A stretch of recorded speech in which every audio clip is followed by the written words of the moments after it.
The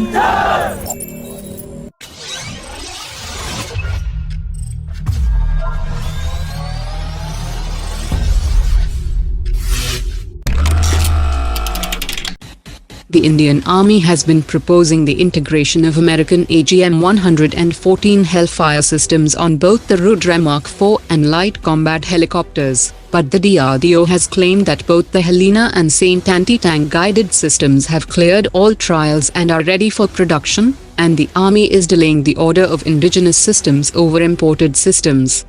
Israel has offered its helicopter-launched extended-range Spike system, while the European firm MBDA has offered its PAS L3 system. Discussions are currently underway, and a deal to equip both the combat helicopters with an anti-tank guided system will be cleared by the end of this year.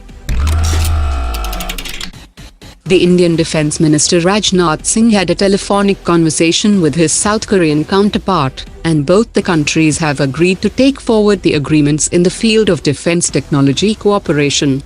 The Korean KF-X and the Indian AMCA 5th generation fighters have similar characteristics like loaded weight of 25 tons, including the fact that both fighters will be powered by two US-built F-414 engines.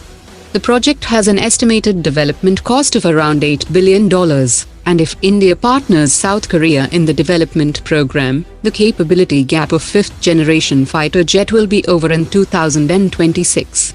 The first KF-X prototype will be rolled out in April 2021, and it will make its first flight in 2022 and enter production in early 2026. While the AMCA is scheduled to enter low-rate production in 2036. Boeing has confirmed that all 22 Apache helicopters have been delivered to the Indian Air Force, and the company will deliver 6 Apache helicopters for the Indian Army in 2023.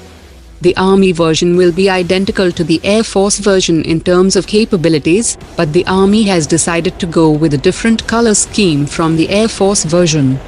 The Indian Army aims to acquire 5 more Apache helicopters under the original contract at the same price, since the original contract had a follow-on order option for 11 helicopters.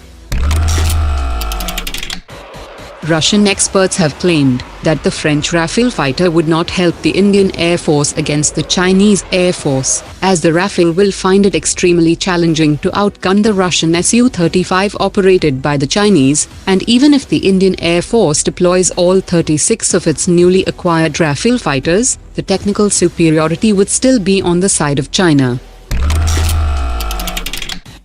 India is expected to clear the way to include Australia in the Malabar naval exercises in a defence ministry meeting next week that will bring together the navies of India, Japan, Australia and the US for a joint exercise in the Bay of Bengal at the end of 2020.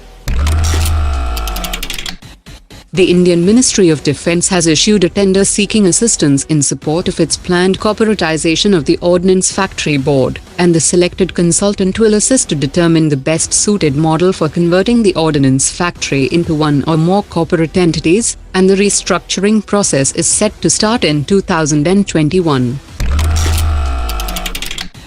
The Defence Minister inaugurated 6 major bridges through video conferencing, and these 6 strategic bridges along the line of control were completed at a cost of 43 crore rupees by the Border Roads Organisation in a record time.